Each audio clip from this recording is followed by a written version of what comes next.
how is it possible that the Mavericks could miss the playoffs? They were inside. I think they were in the top 6 when they acquired Kyrie Irving to pair him with Luka Doncic and create the greatest 1-2 combination in the history of basketball professionally in Dallas. How can they miss the playoffs? Well, if your house is on fire, try not to build a deck onto it, right? Like that's you're not addressing the issues, and like it's very easy because he's a lightning rod for people to look at the Kyrie Irving trade and be like, see, it's Kyrie again. He's not winning again. It's all the other stuff that comes with Kyrie. When in actuality, this was a management decision. And I still hold to the claim that this was not a trade for this year, but for next year, because both Luka and Kyrie need to learn how to play together. 2 ball dominant guards. Right. It's going to be tough. But they were bad defensively.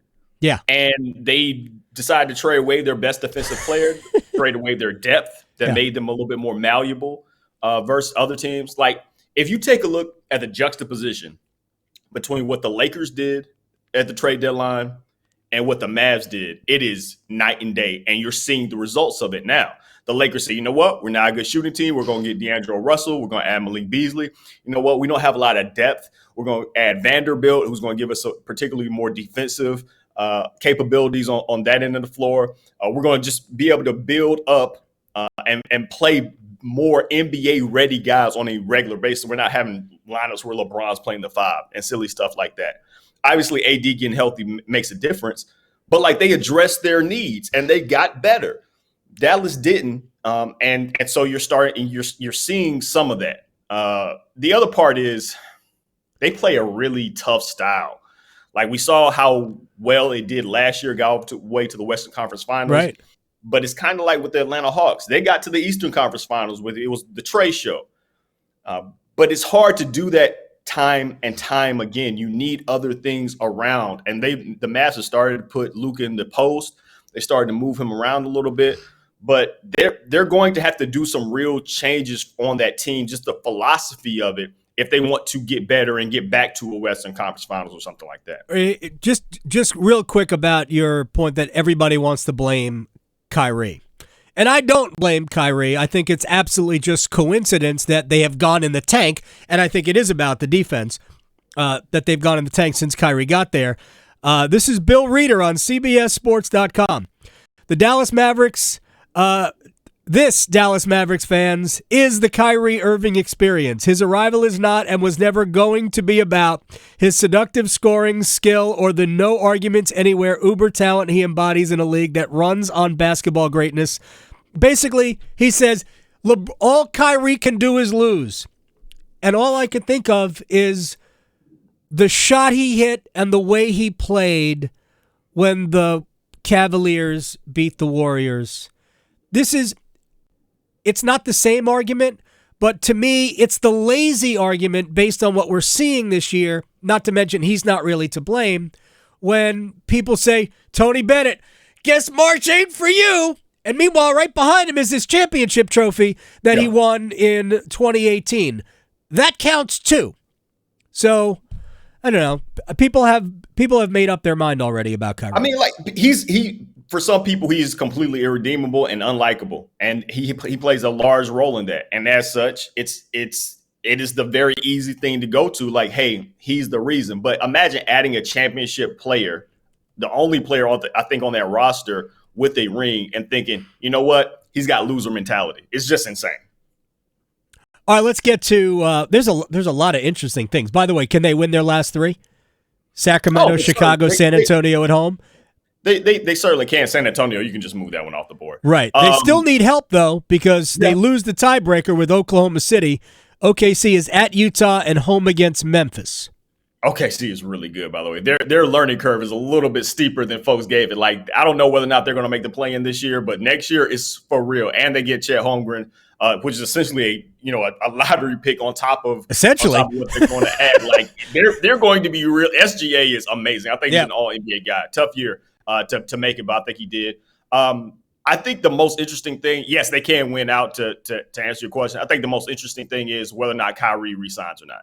Because if he doesn't, then all those assets they traded for him, ooh, buddy, that's the sort of thing that gets you fired. Like, I mean, is Dallas going to max him out?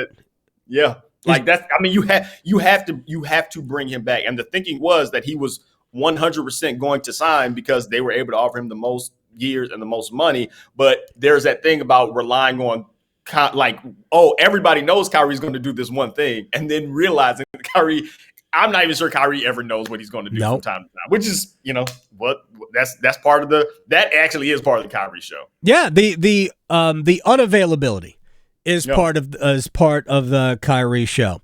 We have great races, but let me get your thoughts on the Lakers. I know you said they improved their team. I still do not buy them, but LeBron James went to the LeBron James of foot specialists, and which I just assume is he just looked in the mirror and said, "Can I deal with the pain?" Because that's really what I believe he did, and figured I'm just going to make a go of it, and let's see where it ends up. What chance do you give them of coming out of the West? Man, first off, that was a direct shot at Michael Jordan. Like, you're never going to convince me anything differently. Like, okay. he's trying to change the paradigm of like, oh, he's the Michael Jordan of X, Y, and Z. No, he's trying to now LeBron's literally trying to change our language and our vernacular. I see what you're doing, LeBron. Good. Most of the stuff he does is a shot at MJ because who was his career high against? Those MJ-owned Bobcats. But anyway, that's the side. I thought everybody's career high was against the Knicks at Madison Square Garden. I thought everybody. MSG, man, like, folks love lighting the Knicks up. By the way, I think they're the only team that has clinched who they're playing. Them, the Cleveland, are going to be a first round matchup. Should be fun. Yeah, it's going to be a fun one. Donovan Mitchell is going to score 43 points a game and rub it in New York's face. You chose R.J. Barrett over me? Are you? Oh, he's definitely nuts? The thing that bothers me so much about Cleveland, because they're top 10 on offensive and defensive efficiency, they don't have any bench help.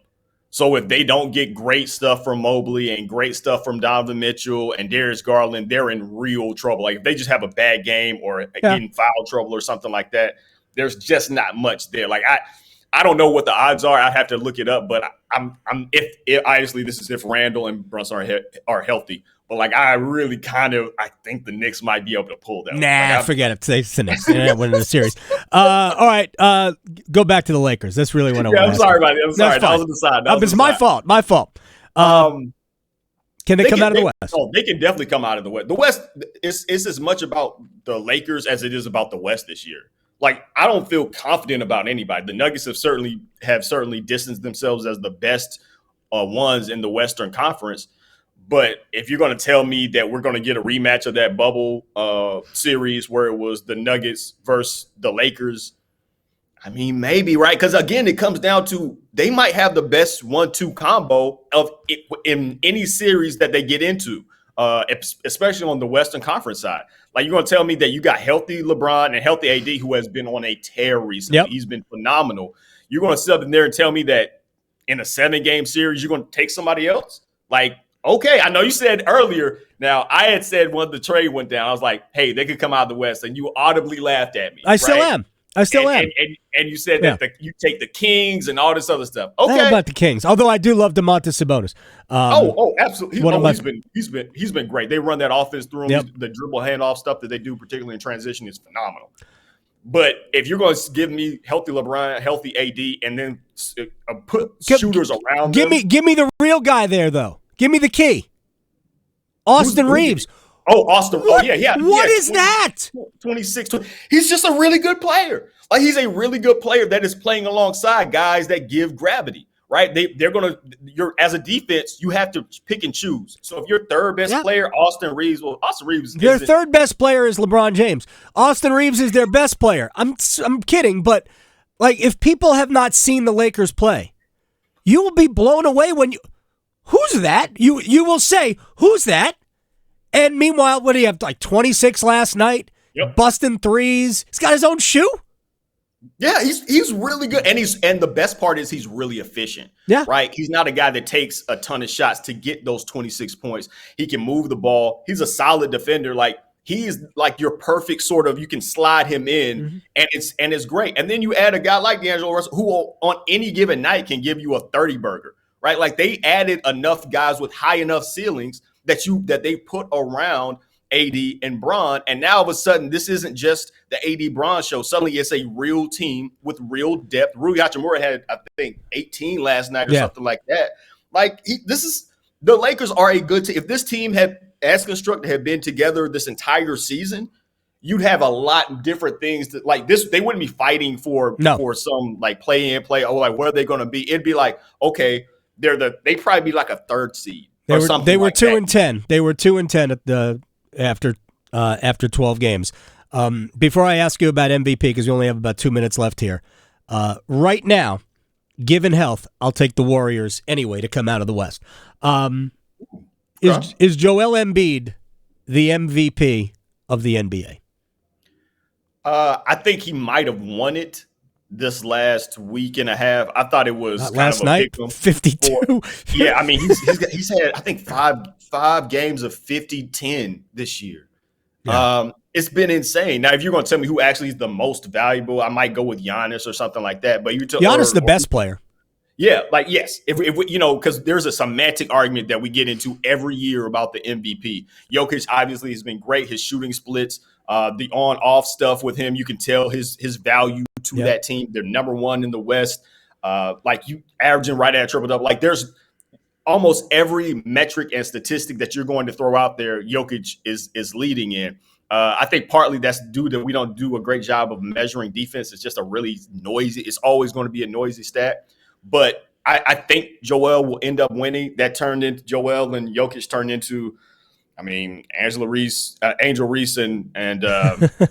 Caitlin Clark. Right. But they've been going at it all year long, and it's been great. I hate that Embiid had to miss the game versus Jokic, but like I think he's won it. In terms of who's going to pull the most votes, I think he's won it this last week and change or so. Both guys have pretty good personalities. I can listen to I can listen to Joel Embiid all the time.